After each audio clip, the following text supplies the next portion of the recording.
Hello guys, welcome to Pakistani real reaction. तो कैसे हैं आप सब? उम्मीद है आप सब बढ़िया होंगे और मजे में होंगे। मेरा नाम है मुदस्सिर, मैं हूं Bashir. So guys, DRDO shocked world. Bharat तीसरा देश बना। डीआरडीओ ने दिया देश को एक और तोहफा। तो भाई साहब, एक और तोहफा भारत को डीआरडीओ ने दे दिया। भारत दुनिया का तीसरा देश बन गया। इसको देखकर क्या हुआ सारा कुछ जानते हैं। दुनिया को भारत के डीआरडीओ ने हिला दिया। तो स्टार्ट। दोस्तों, पिछले 24 घंटे में दनादन डीआरडीओ की तरफ से 3 बड़े ऐलान किए गए हैं जिसने भारत के पड़ोसी देशों की नींद उड़ा दी है। जिसमें मैक 5 यानी 7500 किलोमीटर से भी ज्यादा तेज रफ्तार की मिसाइल टेस्ट का ऐलान करना, रेल के बाद अब अग्नि मिसाइल को रेगिस्तान, सड़क या पहाड़ से भी लॉन्च करने के लिए TLS सिस्टम का विकास करना और 300 किलोवाट ताकत वाला लेजर वेपन बनाना। ये तीनों खबरों के बारे में इस वीडियो में डिटेल में बात करेंगे। डिफेंस के लिहाज से ये काफी इंपॉर्टेंट खबर है, इसीलिए वीडियो को अंत तक जरूर देखिएगा। साथ ही अगर आपको डिफेंस से जुड़े टॉपिक देखना पसंद है तो आप हमारे चैनल को सब्सक्राइब करके बेल नोटिफिकेशन को दबा ले, जिससे हमारी डिफेंस और वर्ल्ड अफेयर से जुड़ी ऐसी वीडियो जो कि अक्सर आपको मेन स्ट्रीम मीडिया में भी नहीं दिखाई देती, वह आपको देखने को मिलेगी। तो चलिए शुरू करते हैं इस वीडियो को। भारत अब एक ऐसे हथियार की ओर बढ़ रहा है जो आने वाले समय में युद्ध का पूरा तरीका बदल सकता है। डीआरडीओ यानी defence research and development organisation ने एक नया प्रोजेक्ट शुरू किया है जिसके तहत भारत 300 किलोवाट का high power laser weapon system बना रहा है।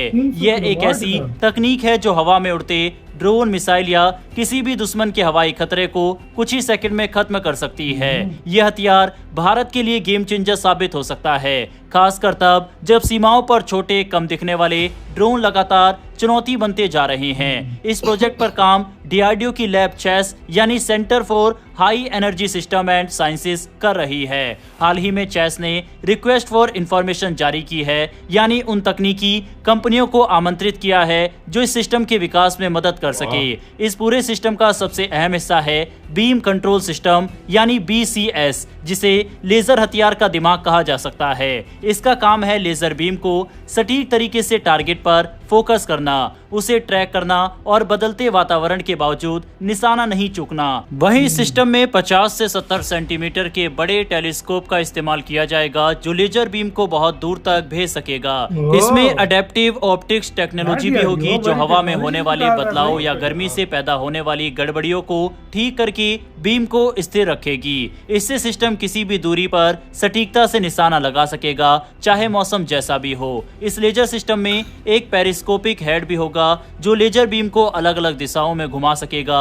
ये 180 डिग्री तक दाएं बाएं और -15 से 70 डिग्री तक ऊपर नीचे मूव कर सकेगा, यानी चाहे टारगेट ऊंचाई पर हो या किसी अजीब कोण पर, ये सिस्टम उसे आसानी से पकड़कर नष्ट कर सकता है। इसके साथ ही एक एटमॉस्फेरिक जिटर कंपेंसेशन सिस्टम भी होगा जो हवा के झोंकों या थर्मल मूवमेंट से बीम के डगमगाने को रोकता है। ये सिस्टम 70 किलोमीटर तक के टारगेट जैसे कि बड़े ड्रोन या मेल और हेल क्लास यूएवीज को ट्रैक और नष्ट करने की क्षमता रखेगा। इसमें लेजर इल्यूमिनेटर मॉड्यूल और इलेक्ट्रो ऑप्टिक ट्रैकिंग सिस्टम भी शामिल होंगे, जिससे दिन या रात किसी भी समय टारगेट पर फोकस किया जा सकेगा। इसमें मिडवेव इंफ्रारेड कैमरा भी होगा जो कम विजिबिलिटी वाले माहौल में भी दुश्मन के टारगेट को पहचान सकेगा। डीआरडीओ का यह नया 300 किलोवाट लेजर सिस्टम पहले बनाए गए 100 किलोवाट मॉडल से 3 गुना ज्यादा शक्तिशाली है। ये इतनी ज्यादा ऊर्जा पैदा कर सकता है कि किसी ड्रोन या मिसाइल को हवा में ही नष्ट कर दे। माना जा रहा है कि आने वाले समय में इसे ट्रक माउंटेड या एयरबोर्न सिस्टम पर लगाया जा सकेगा ताकि इसे जरूरत के हिसाब से अलग अलग जगहों पर इस्तेमाल किया जा सके।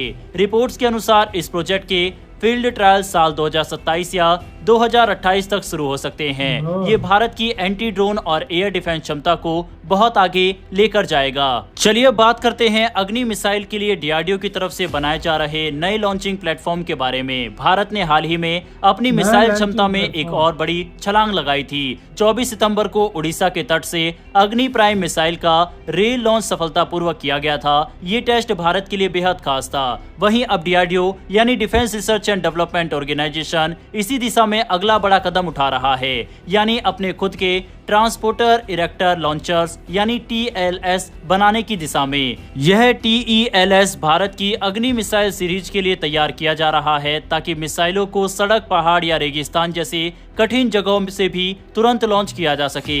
अब तक भारत की लंबी दूरी वाली मिसाइलें जैसे अग्नि सेकेंड, अग्नि थर्ड, अग्नि फोर्थ और अग्नि फिफ्थ बड़ी ट्रक ट्रेलर गाड़ियों पर ले जाई जाती थी, लेकिन ये ट्रक ट्रेलर काफी भारी और सीमित इलाकों में ही चल पाते थे। इनकी सबसे बड़ी कमजोरी ये थी कि ये सिर्फ सड़क पर ही चल सकते थे और सैटेलाइट निगरानी से आसानी से दिखाई देते थे। DRDO के एक अधिकारी ने बताया कि ट्रक ट्रेलर वाले लॉन्च सिस्टम ने अपनी भूमिका निभाई, लेकिन अब समय है कुछ आधुनिक और लचीले सिस्टम का। रेल से किया गया हालिया परीक्षण इस दिशा में एक बड़ा कदम है। इस लॉन्च में इस्तेमाल हुआ रेल बोगी सिस्टम बेहद खास था। इसका डिजाइन ऐसा है कि मिसाइल पूरी तरह से सामान्य मालगाड़ी के डिब्बे में छिपी रहती है और जब जरूरत पड़े तो इसे सिर्फ 5 मिनट में रुकने से लॉन्च तक तैयार किया जा सकता है। ये तरीका दुश्मन की निगरानी से बचकर तेजी से जवाब देने की क्षमता देता है। हालांकि रेल नेटवर्क भी सीमित है और हमेशा सुरक्षित नहीं रह सकता, इसीलिए अब ध्यान सड़क से चलने वाले TEL वाहनों पर केंद्रित किया जा रहा है। ये ऐसे 8x8 या 10x10 पहियों वाले प्लेटफॉर्म होंगे जो पहाड़, रेगिस्तान या किसी भी इलाके में आसानी से चल सके। इनमें मिसाइल को ले जाने, खड़ा करने और लॉन्च करने की पूरी व्यवस्था एक ही वाहन में होगी। इस काम में भारत की बड़ी निजी कंपनियां जैसे टाटा मोटर्स, अशोक लेलैंड और महिंद्रा डिफेंस भी शामिल है। ये कंपनियां पहले से ही सेना के लिए भारी सैन्य वाहन और बख्तरबंद ट्रकों का निर्माण करती है। इसी के साथ यार वीडियो खत्म। तो यार बड़ी डिफरेंट तरह की चीजें भारत बना रहा है। पहले तो ले रहे थे 100 किलोवाट का लेजर बीम बनाना इतना मुश्किल काम है, वो भारत ने बना लिया। अब 300 किलोवाट पे जा रहा है। 300 किलोवाट का लेजर बीम भी बना रहे हैं। सोचो, ये तो भाई किसी भी जहाज से लगेगा उसको बर्बाद कुछ मिनटों में। मिसाइल टेक्नोलॉजी ऑलरेडी इंडिया के पास ऐसी आ गई है कि मैं कहता हूँ इंडिया में कहीं से भी, चाहे पहाड़ हो, चाहे ट्रेन हो, चाहे रेगिस्तान हो, चाहे पनडुब्बी हो, चाहे कोई भी जगह हो, इंडिया वहां से इसको लॉन्च कर सकता है। इंडिया के पास ये टेक्नोलॉजी। भाई यार ऐसे लॉन्चर्स, ऐसे लॉन्च पैड्स भारत ने बना दिए, दुनिया एक बार हिल जाती है कि भाई ये भारत कार कह रहा है। यार ये बात सच है, मतलब बहुत है यार, यूनिक बात है। बहुत यूनिक है, बहुत हाँ, देखा जाए तो सच्ची बात है। इसी तरीके से फिर देखो तो भारत किस तरीके से जा रहा है, ये आपके सामने है भाई। बिल्कुल बिल्कुल। इंडिया मतलब इंडिया किसी मामले में भी पीछे नहीं हट रहा। इंडिया देखता है कि मेरी इस जगह पे कमजोरी है, इंडिया सबसे पहले उसके ऊपर काम करता है। अब देखो ना, लेजर बीम पहले 100 किलोवाट का सारे बोल रहे थे, 300 तक इंडिया बना रहा है। 70 किलोमीटर रेंज है उसकी। अब खुद अंदाजा लगा लो, 70 किलोमीटर तक कोई बैठ सकता है? सर इतनी रेंज भाई किसकी होती है? मैं सीरियसली नहीं होती यार, कहाँ होती है यार इतनी रेंज। और ऊपर से 300 किलोवाट की बीम आके आपको लगे, हाँ बंदा तो क्या जहाज तबाह हो गया। तबाह उसी वक्त। 300 किलोवाट भाई कितना हैवी करंट हो गई। बिल्कुल। तो आपका क्या इस सारे मामले के ऊपर क्या कहना है? भारत की DRDO के लिए कुछ यार लिखो कमेंट सेक्शन में, अपनी राय दो। अपना बहुत ज्यादा ख्याल रखना।